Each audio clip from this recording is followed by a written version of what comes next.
Welcome to Outta Pocket. Here's your host, Michael Davis.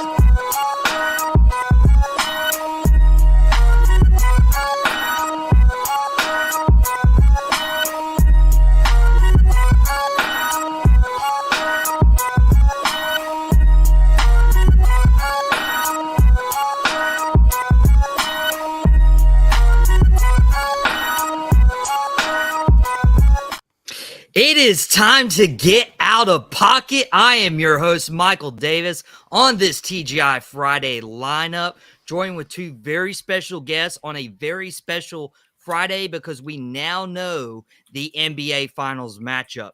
As seen earlier this week, Carson Williams is joining us again on his show. Carsonites, if you want to run wild in the YouTube section, all our comments on the YouTube channel get posted up on the screen while we're live. So that is an incentive to watch our show on our YouTube channel as we're live 12:30 to 1 p.m. Eastern time for a quick little 30-minute on your lunch break. Let us know who you are, where you're watching from, and what you're excited about, because we're talking about the NBA Finals. And of course, we had to bring in our basketball guy, Trevor Everett, from the Two Pointers podcast. Trevor hosted a trivia showdown between me and Carson last summer, and I am happy to report that I did win that. If you want to see me dominate Carson in a trivia showdown, it wasn't really dominate. I think I actually came back in that matchup, and the score was like 2-1 or something, right?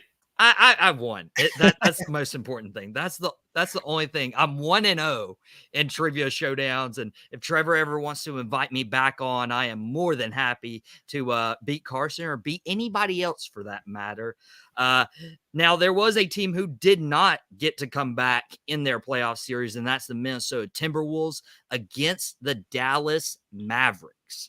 That series ended this past last night. And so we now know that it's going to be the Dallas Mavericks versus the Boston Celtics in the NBA Finals. Carson, I'll start with you. What were your thoughts on the game last night? And do you think it's pretty impressive for Dallas to get here, because they weren't even in the playoffs last year, and now they're going to the NBA Finals? Yeah, I mean, I didn't even really think it was much of a game last night. Luka just set the tone with those 20 points in the first quarter, and that was wraps. Minnesota never really had much of a chance to get back. You get 36 and 36 from Luka and Kyrie, respectively. Cat and Ant were the only people who did anything on Minnesota, which is kind of ironic because they were the people that haven't been doing anything for Minnesota in the past, 4 games, or I guess they played pretty well in game 4, but games 1 through 3 were just abysmal from both of them. And the supporting cast played well, but not last night. They were the only two to score double figures. So that was really it. I thought that Minnesota was a better team top to bottom, but when you just have two shot makers on the level of Luka and Kyrie, people who can just go get buckets at any time, then it doesn't really matter. Nobody was really physical enough on Minnesota's end to deal with Luka.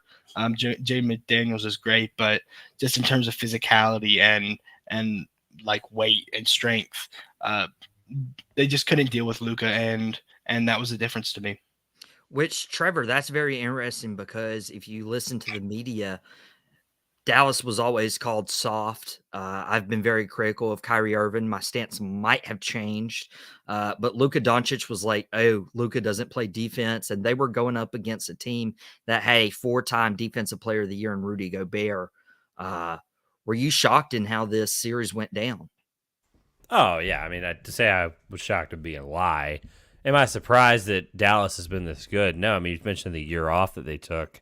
Missing the playoffs last year. We call it a year off because at this point they intentionally did what they did. They got Derek Lively, who was a really important piece for this team. Obviously, glad to see he's doing better. I don't know. I'm not sure that wasn't a concussion, but neither here nor there. I'm not a doctor. But they needed somebody like him. They needed the big depth to be able to match Minnesota. This is not a Minnesota team that's injured. This is not a Minnesota team we can make an excuse for. They got through the champs, and here they are. And to say it's in an embarrassing fashion, I'll call it, for how good they are, Yeah, I mean, obviously there's some choice mistakes there with Cat that I'm sure I will probably bring up again at some point today. But at the end of the day, like this is to say it's a shock would be a lie, but at the same time, Dallas is really good. Yeah, and Dallas, it's working with Luka and Kyrie right now. Derek Lively also making history, former Duke player.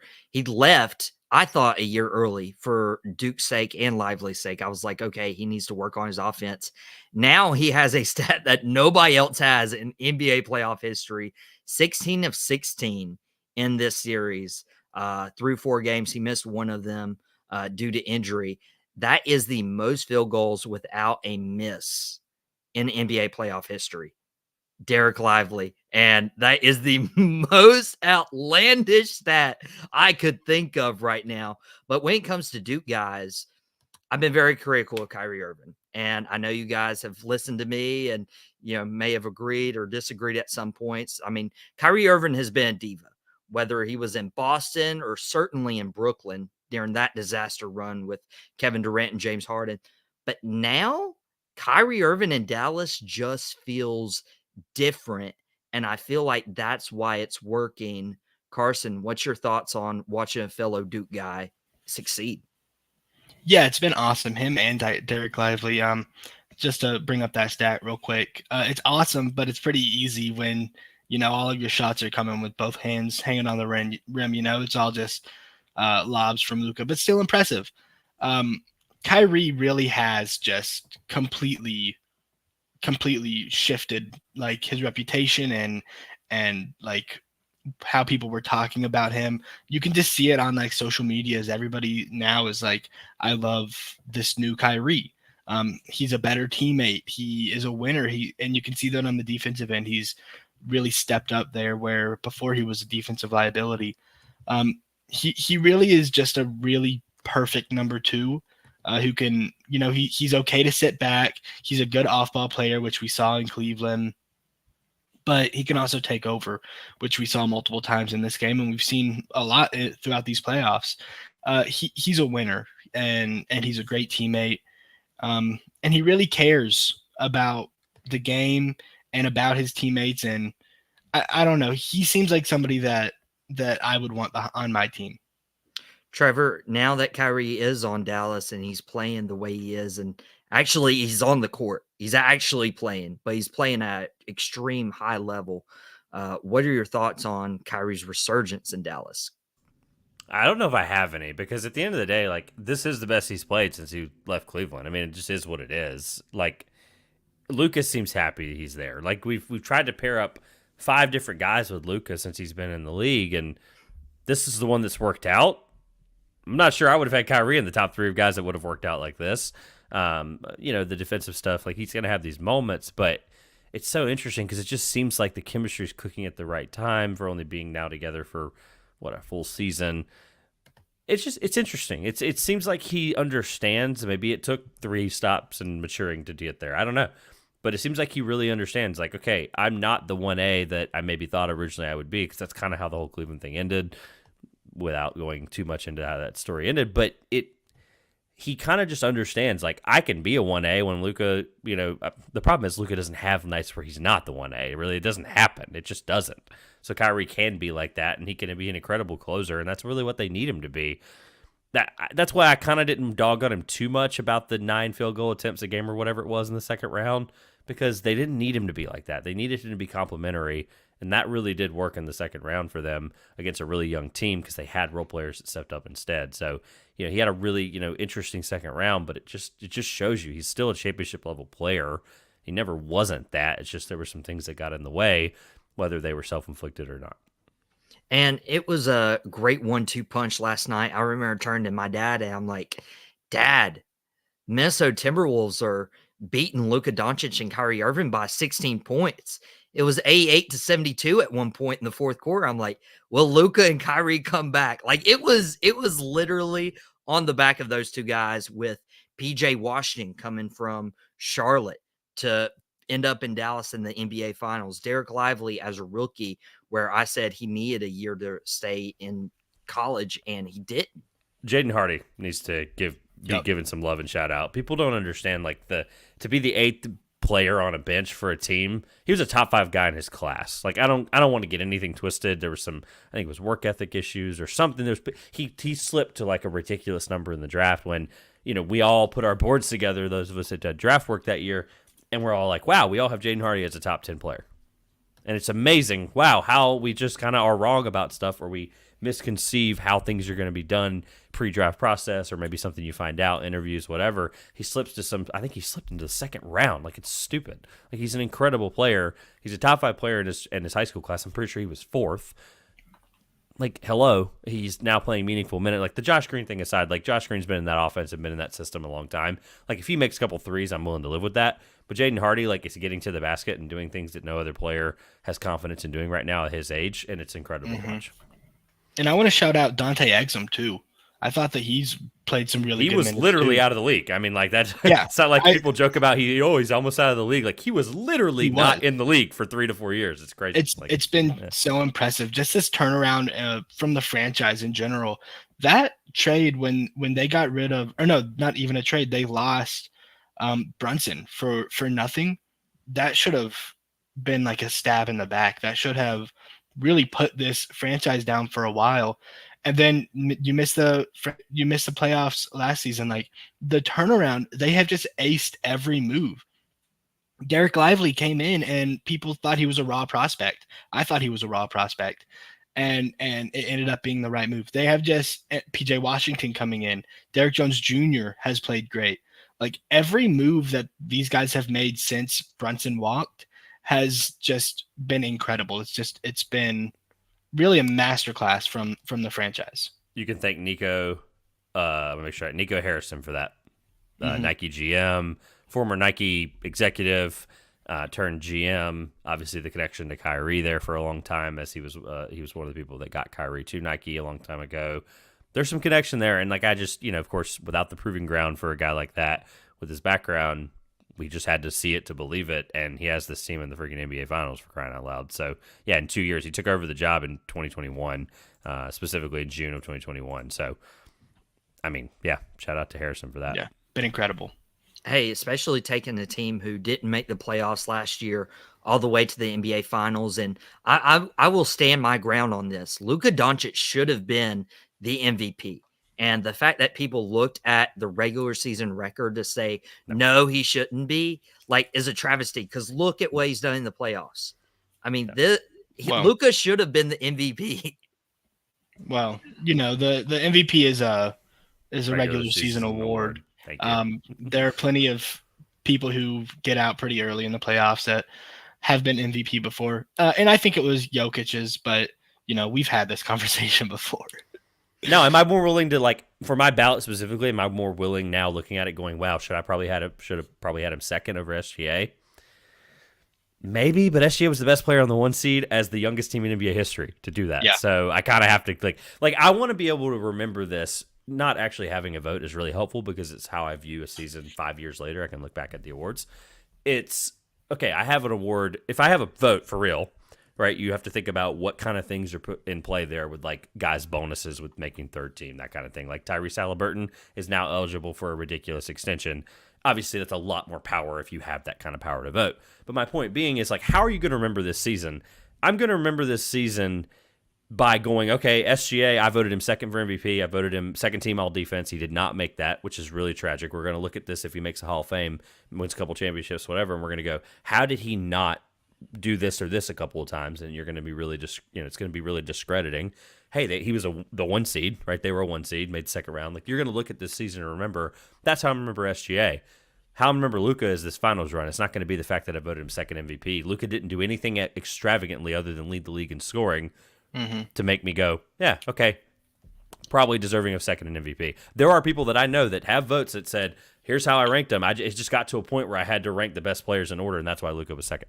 And yeah, now, I'm completely with you, Trevor. It's crazy to me. I think the SGA deserved it over Luka as well. Just what he was doing on the defensive end as well. Like, Luka he's an okay defender. People are calling him like one of the best isolation defenders in the NBA. No, he's an okay defender. So that I would have had the rankings the same. And also, Luka was pretty awful in the playoffs before this series. Kyrie was the best was the best player on Dallas all the way up until, I mean, especially through that Thunder series. So Luka has played great, but he was playing pretty awful before. Luka was in the torture chamber, to be clear. I mean, he's still. True. What's crazy is, like, I talked to Grayson Hill about this guy I've mentioned many times. I've had him on my show. He was a big Thunder fan. Dort, I had to go back and look at this, but Dort held him to like his lowest consistent like counting stats ever in Luka's playoff history. Now, it doesn't mean it was bad. I would push back on that because he still had an incredible series. That's the crazy thing. Is bad for him is 22, 10, and 8. Like, it's just stupid to think. Like, for anybody else, that's like Hall of Fame, and Luka's like, well, it's kind of bad. Like, I don't know. But it is what it is. Ultimately, I'm with you, and we agree, roundabout way, we agree on the MVP part of it. Now, I mean, it's still a debate, and you guys can be wrong about, Luka not deserving MVP. But we do have a special treat for you because there was a certain person on Out of Pocket who said you had to lose a few times at the bigger stages to get there. And Anthony Edwards and Karl Anthony Towns were like, how much more you want us to lose? And then they end up losing in the Western Conference Finals. So we're bringing in usual producer Desmond Johnson into the show. Des, the Timberwolves did have their season end last night. So we're kind of like trying to put a bow on the Timberwolves season now. And we'll get to talk a lot more of the NBA finals later on the show and into next week. Do you think the Timberwolves now have lost in the bigger stage? How long do you think it is until they get to the NBA finals, if they ever make it there? That's if they ever make it there, because it's not like it's easy to get there, and the West is just going to get better over the next couple of years. Minnesota's on the same trajectory as OKC, in my opinion, in terms of who's gonna, be atop the West going forward. Don't forget about Memphis. I think a lot of people aren't talking about the Grizzlies. They didn't have Ja Morant for like 50 plus games this year. They're going to be back. Don't count out the Nuggets. The Nuggets aren't an old team themselves. They just didn't have a bench this year. I'd imagine they're going to fix that in the offseason. So don't count them out. You got Dallas. I know they were the 6th seed, but they after the trade deadline, they were one of the best teams in the West. So it's not really a surprise they're in the finals because of the way they played the last third of the year. So don't forget about the Mavs. And then you've got the older teams, the Clippers, the Lakers. The West is loaded. So it's really kind of hard to say that how long will it be before the Timberwolves get there. They're going to have to probably knock on the door a couple of times. They might get to the finals. It might necessarily mean they're going to win it when they get there. Like Boston. Like Boston's going through it right now, and they had to have a couple knocks at the door before they finally broke through and got in. Usually you're not going to win an NBA Finals if you're a superstar in your first 3 or 4 seasons. It's really rare for that to even happen, unless you're Magic Johnson and you're, tipping center as a rookie in Game 6 in the NBA Finals and you're the MVP and played 4 positions, but that's why he's a top 5 player of all time. Like, it's just, I don't know if Minnesota's actually going to get there. If they get there, it wouldn't be a surprise, but they're going to have to continuously bang their head against the wall probably another year or so before we look at them as like the team to beat. I'm going to give him a shout out because Des made a great point. Well, he brought Magic up. That is the only guy to actually do it at that age. Yeah. Sort of. Bill Walton did it at 24. I'm just going to give Bill Walton a shout out. Obviously passed away this week. I think he was 24 or 25. Won a championship that early. Yeah, 24-25. I think he was 24-25. I'm just giving him a shout out because that's still considered young because of course he passed away this week too. He deserves the credit he got for a player I think that's completely underrated. 77 Trailblazers. 77. Yep, 77 Trailblazers, which is still one of the most talented teams ever. Yeah, he was league MVP that year. So year after. It was the year after. Yeah, that's the craziest thing. He still had a better year. It's nuts. They won the championship, and then you turned around and won an MVP the next year. It's crazy. And then obviously, the foot injuries killed him. But I heard the comparison from Mad Dog Russo on First Take Wednesday, where he was saying Bill Walton is probably the closest thing to Nikola Jokic that he's seen in terms of when he wasn't. Bill Walton was the best passing big ever until Jokic came around. Yeah. Right. Yeah. But like his stat lines were similar to Jokic, where he was, 28. 15 or no 28 20 10 assists. Like he was doing that stuff before Jokic, so it's not like Jokic is a unicorn. It's just we haven't seen him in 40 years, and the last time we saw it was Bill Walton. So I just gave him a shout out for the young championship thing because he deserved it. That's all. Yeah. And Carson, when we look at the Timberwolves, do you think they'll eventually get back there to the Western Conference Finals, maybe the NBA Finals? I do think they'll make it back there. I just think that they're so talented and so well rounded. But I think it's all going to revolve around Ant. But I think that we'll have like reiterations of this team. I just think that there are some things they need to change. But the contracts right now are really killer. Like you've got Cat on a 5-year, 158 million. You've got Rudy Gobert on a 5-year, 200,000 or 200 million. So contracts are really just killing them, and I don't think they're going to be able to work the way they have. I think they need a second because Ant isn't one of those guys who is just going to go out there and produce numbers like Luka or Jokic every night. I mean, he's had some stinkers in these playoffs, and that's just going to come with the way he plays. And then when you have a team like Dallas who is so great on the interior, then that's really where Ant struggles. So I think that we'll see this team in the finals probably. I think they'll probably win a finals with Ant eventually. I just don't think that it'll look the way that it looks now. I don't know what it'll look like, but I think something will have to change before they can ever cross that. I'd love for them. Go ahead, Mike. I'd love for them to get a better facilitator of the ball. Like to get Anthony Edwards involved, to get Cat involved out on the stretch, to get Gobert involved offensively. Like they need a good point guard to do that. Do you agree, Des? They need to trade Gobert. Like they don't need him. What? He's a liability. Yeah. Like how many times have you seen the defensive player of the year get picked on by the opposing offense? Like they're pulling him out and like in pick and roll so they can get him intentionally on one-on-one situations. He's the defensive player of the year. He's a liability on offense. You can't really run anything for him. There was a play, not in this series, but the Denver series that has stuck out in my head for Rudy Gobert ever since it happened. I can't remember. He was like driving in the paint or something and lost control of the ball. And I've never seen this before. He like batted the ball like towards the goal, like just to get it up there. And you could hear it on TV, like he's lumbering down the lane. He like just kind of smacks it up towards the goal. I'm like, what is he doing? Like, and ever since then, I've been kind of watching him.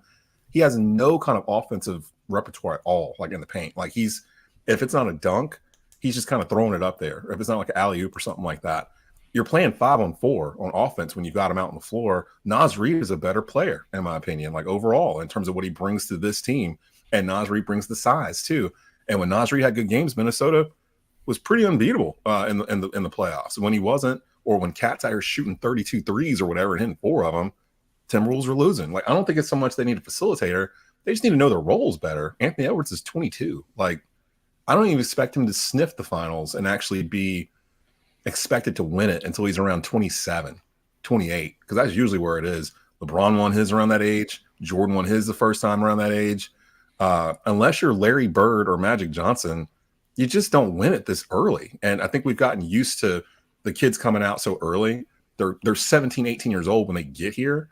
So like Jason Tatum, Jaylen Brown, we've seen them for 8 years, and like they're 25, 26 years old. They're right around where they're supposed to be to do this. So I'm not saying Ant can't do it, but I don't expect him to do it in the next 2 or 3 years. Like there's teams in front of him that are in line to do it. Well, the teams in front of him right now are the Dallas Mavericks, Luka Doncic, Kyrie Irving, Derek Lively, PJ Washington, the former Charlotte Hornet. And then on the Boston Celtics side, you have Jason Tatum, Jaylen Brown, Drew Holiday, Kristaps Porzingis. Like you have guys who are like, okay, let's see if Boston can finally like break through that glass ceiling. And now they're there. Watch out for the Knicks because they've got a bunch of cap space and they've got a bunch of draft picks too. OKC still has a bunch of draft picks and they pretty much built their core and they're all young too. Like it's just, there's so many teams like on both sides that I can't just say Minnesota is going to be next. There's in that batch of next, there's like 6 or 7 teams that are in the same area as Minnesota right now, in my opinion. They got to take advantage of this capitalization window they're in. To Carson's credit, their contracts are not only going to get really weird now, they're going to get really weird soon because they're going to be a first or even second apron team. And they're in this weird limbo right now. For those that don't know or may not remember, they're in a legal battle with the ownership, right? The ownership is probably trying to figure out the Alex Rodriguez deal.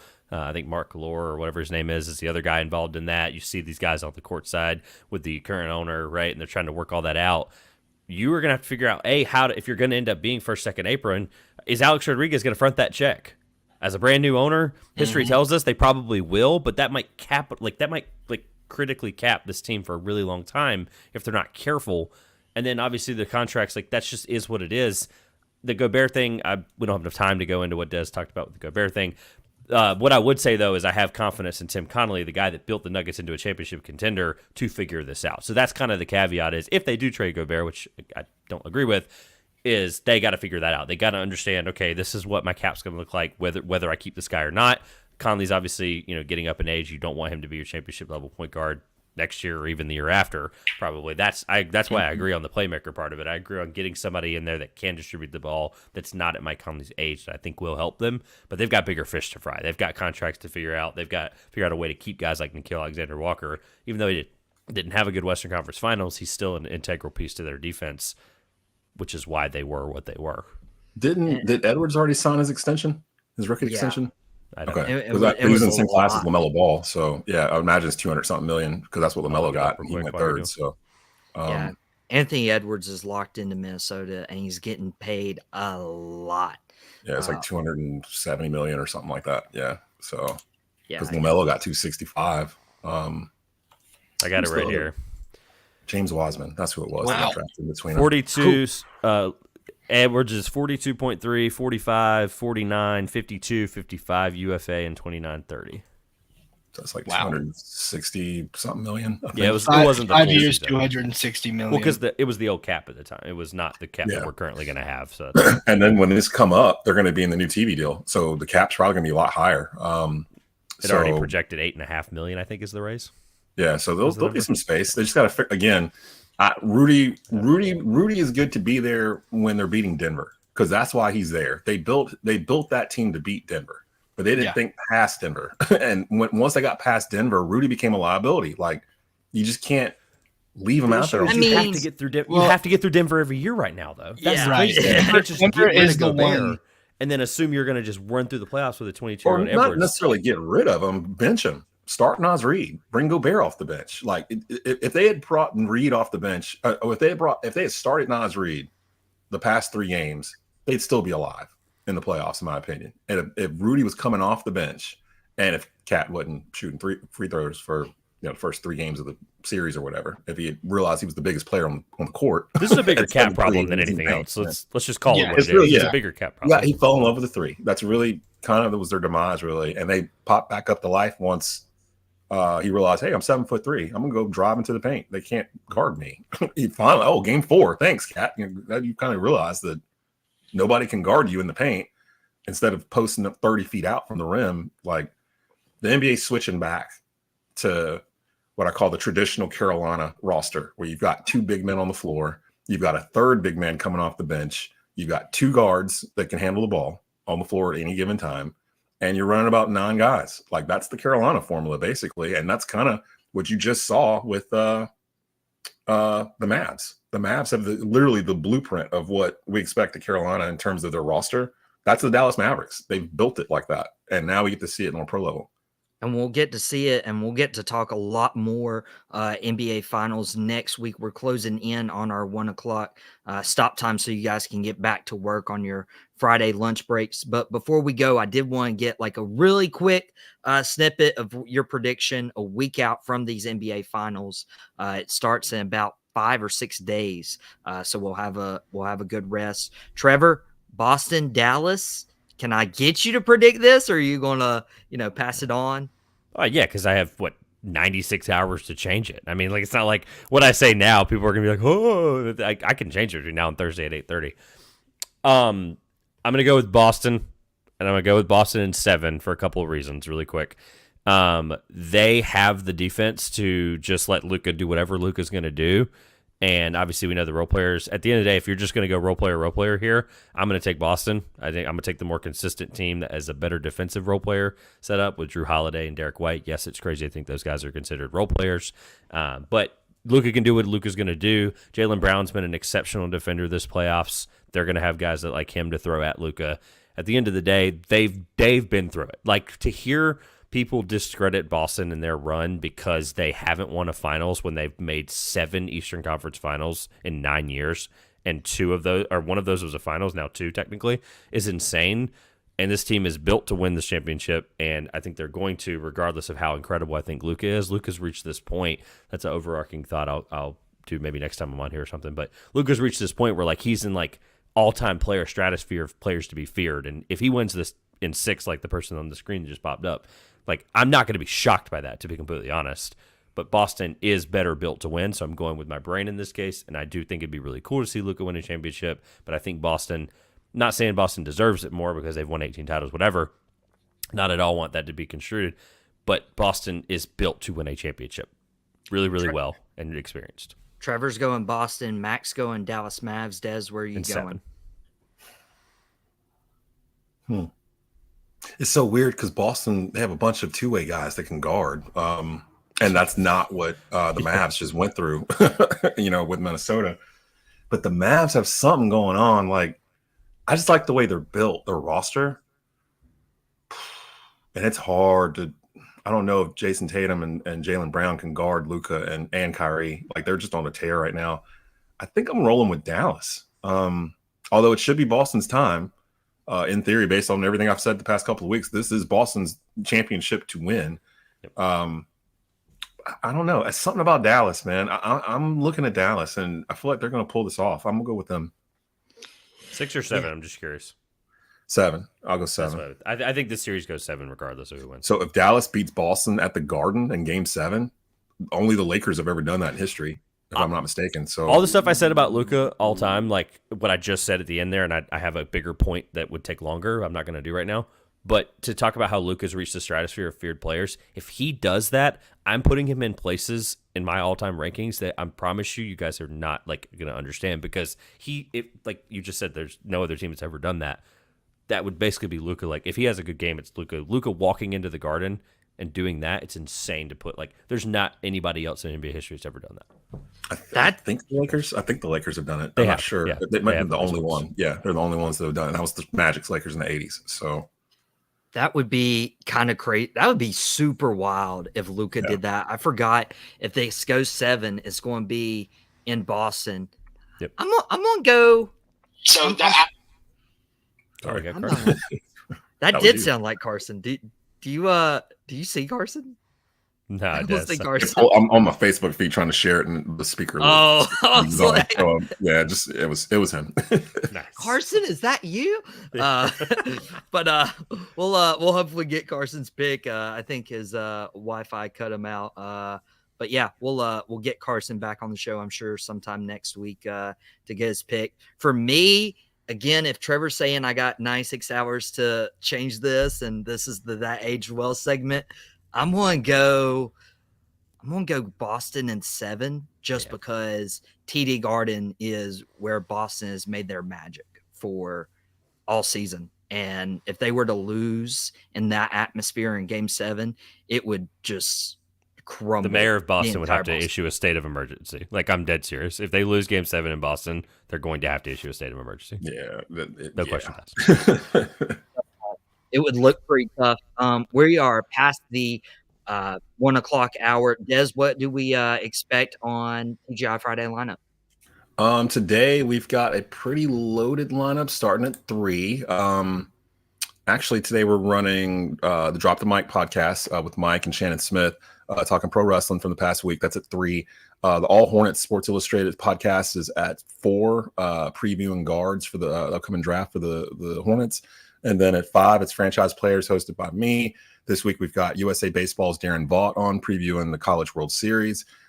We've got Matt Acquiza and Sam Dracula from the All Hornets Sports Illustrated crew talking about the NBA playoffs, previewing the finals, and also what the Hornets should do with the number 6 overall pick. So you can listen to all that at tobaccoroadsportsradio.com, or if you're in the Triad, you can hear it on WWBG 1470 AM starting at 3 o'clock.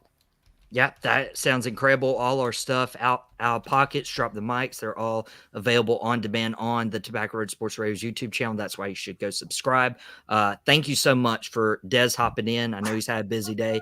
Thanks for Trevor. Go follow his stuff with the 2 Points podcast. Thank you for Carson as well.